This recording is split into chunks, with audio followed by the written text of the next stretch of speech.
नमस्कार, मैं हूं आपके साथ पूर्णिमा मिश्रा। हमारे खास प्रोग्राम क्या कहते हैं नरेंद्र मोदी में आज आपको सुनवाएंगे पीएम मोदी का वो ऐतिहासिक भाषण जो उन्होंने 13 फरवरी 2011 को अहमदाबाद में दिया। अपने भाषण में मोदी ने कहा कि भारत एक आध्यात्मिक देश है, भारत की शक्ति अध्यात्म है, भारत की पहचान अध्यात्म है और ये देश अपने लिए निर्मित नहीं हुआ। इस देश का उदय मानव कल्याण के लिए हुआ है।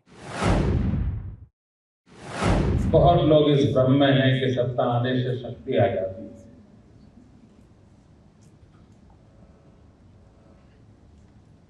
और उस भ्रम के कारण ही संकट पैदा होते हैं।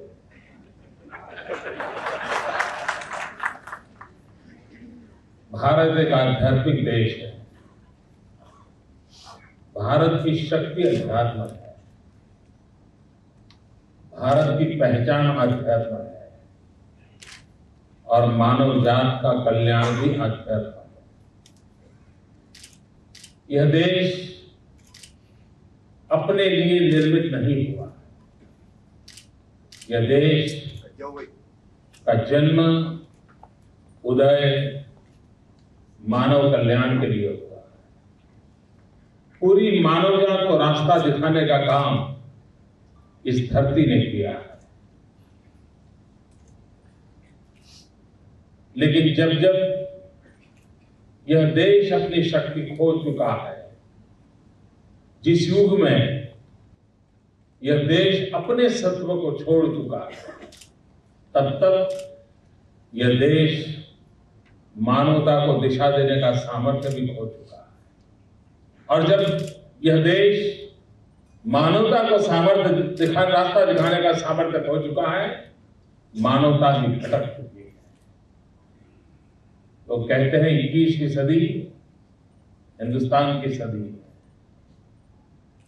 उसका मतलब क्या है? क्या यह राष्ट्र साम्राज्यवादी बन जाएगा क्या? बम बंदूक और पिस्तौल लेकर के दुनिया में छा जाएंगे क्या? नहीं। 21वीं सदी हिंदुस्तान के मतलब ज्ञानोदय की सदी, मतलब विश्व के कोने कोने में वो ज्ञान का प्रकाश पहुंचेगा जो सच्चे अर्थ में मानवता के रास्ते की ओर ले जाएगा।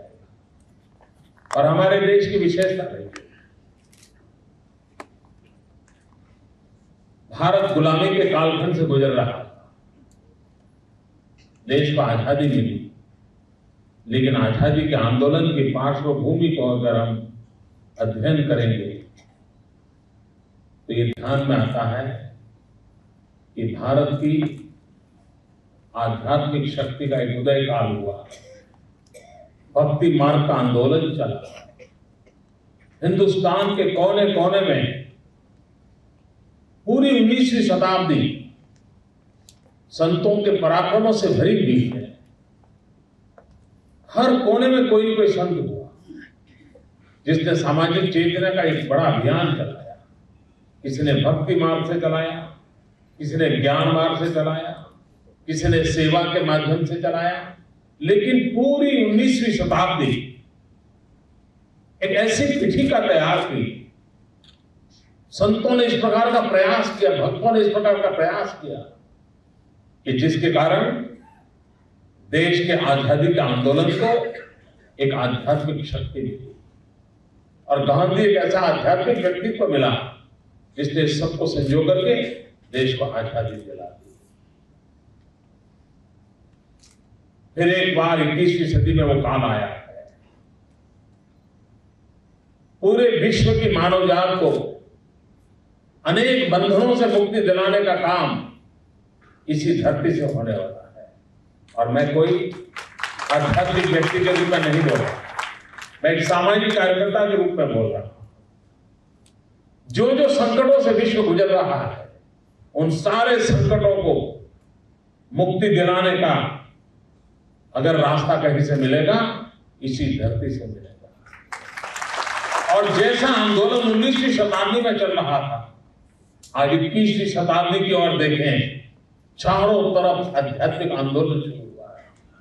कहीं ब्रह्मा कुमारी के माध्यम से चलता होगा, कहीं गायत्री परिवार के माध्यम से चलता होगा, कहीं साईं बाबा के द्वारा चलता होगा, कहीं स्वाध्याय परिवार के माध्यम से चलता होगा, कहीं हरे कृष्ण हरे राम मूवमेंट के द्वारा चलता होगा। पूरे हिंदुस्तान के हर कोने में देखिए, और एक सामूहिक शक्ति के उदय का प्रयास हो रहा है। पूरी आध्यात्मिक शक्तियों को जोड़ने का प्रयास हो रहा है। एक ऐसी पीठिका तैयार हो रही है जो 21वीं सदी के मानव जाति के कल्याण के काम आने वाली है। और हमारी सबसे बड़ी जो शक्ति है वो पाने में नहीं है, देने में रही है।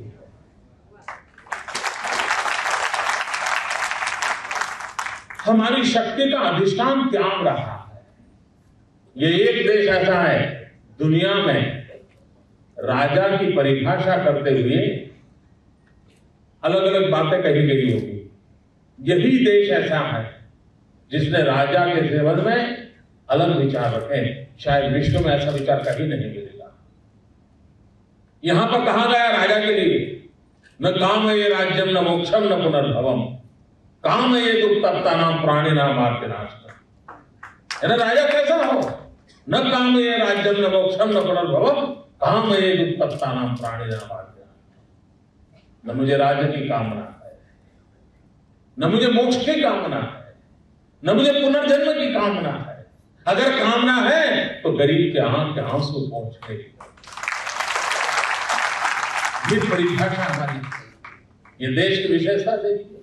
2 राजकुमार जंगल में जाते हैं घूमने के लिए, और 2 राजकुमार, एक को मन कर जाता है शिकार करने का, अपना साहस दिखाने का। और शिकार करना राज परिवारों के एक बड़ा शौक का विषय रहा करता था। और एक राजकुमार अपने तीर से एक पंखी को मार के गिराता है। दूसरा राजकुमार जाकर के दौड़ करके उस पंखी को बचा लेता है, उसको जो तीर लगा है उसको निकाल देता है, और दोनों राजकुमार के बीच झगड़ा हो जाता है।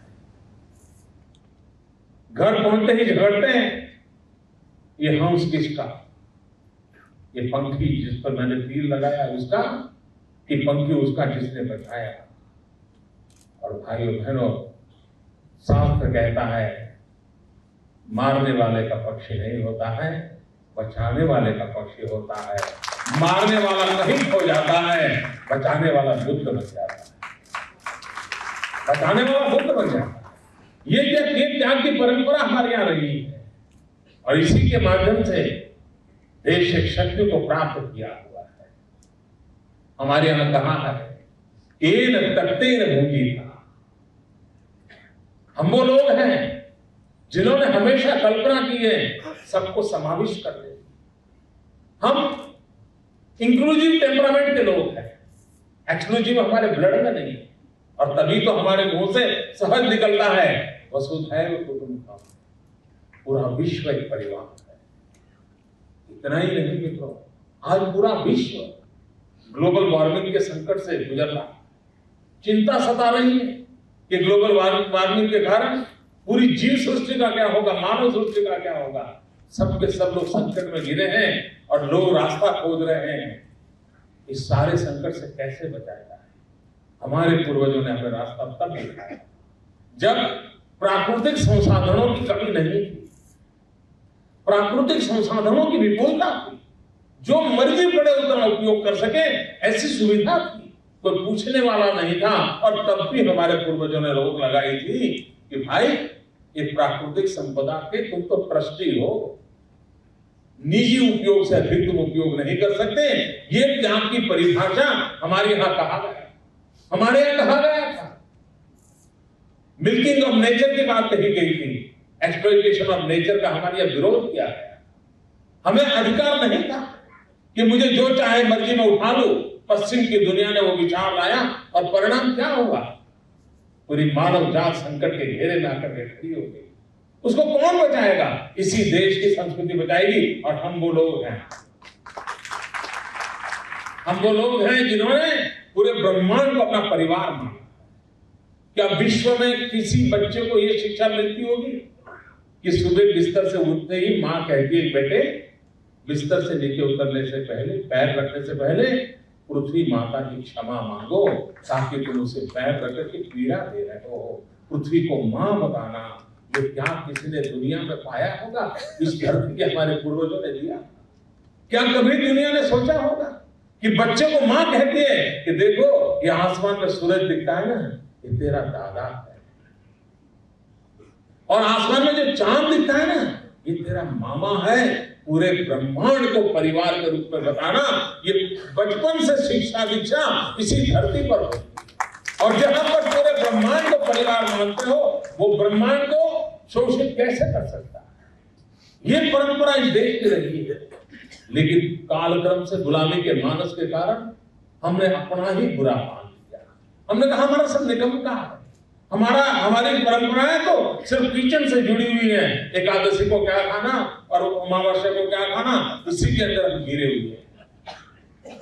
सत्य नहीं, हम अपने सामर्थ्य को भूल गए, और इसी शक्ति को अगर हम अर्जित करें तो मेरे भीतर की ऊर्जा भी अपने आप तैयार हो जाएगी, और मेरी भीतर की ऊर्जा हमें रास्ता दिखाएगी। यही तो हमारा सारा क्रम रहा है। रामायण देखें, महाभारत देखें, अब गीता की चर्चा लोग करते हैं। अभी दादी जी भी गीता का उल्लेख किया। लोग कभी किसी ने सोचा है कि युद्ध की भूमि में जहां संहार लीला चल रही है, वहां पर किसी ग्रंथ का निर्माण हो? शायद विश्व में अजोड़ घटना है कि युद्ध के मैदान में कही गई बात गीता में है, और गीता में युद्ध की बात कहीं नहीं है। पूरी गीता को पढ़ लिया जाए, मनुष्य को खुद को सुधारने के लिए ही सारा उपदेश है। युद्ध की भूमि में स्वयं को समझने का उपदेश है, युद्ध की भूमि में स्वयं को सुधारने का उपदेश है, किसी को पीड़ित करने का उपदेश पूरी गीता में कहीं नहीं। अपने भीतर जो बुराइयां हैं, उस बुराइयों को नष्ट करने का उपदेश है, और ये युद्ध के मैदान में ये इस धरती की विशेषता रही है। और इसलिए मैं मानता हूं कि शक्ति की साधना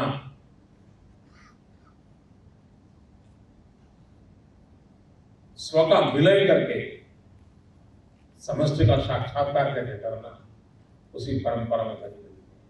उस स्व का विलय करने का प्रयास इस आध्यात्मिक चेतना के द्वारा होता है। अहम को वयम में विलीन कर देना, यही तो आध्यात्मिक परंपरा की विशेषता है।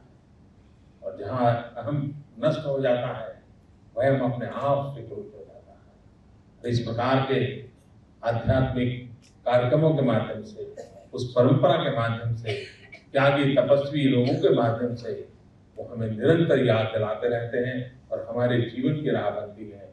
मैं दादी जी का बहुत आभारी हूँ, मुझे आप सबके भी जानने का अवसर मिला, और मुझे विश्वास है कि हर व्यक्ति के भीतर की शक्ति राष्ट्र की शक्ति बनेगी, और यही राष्ट्र पूरी मानव जाति की शक्ति बनकर के उभरेगा। इसी कामना के साथ ओम शांति।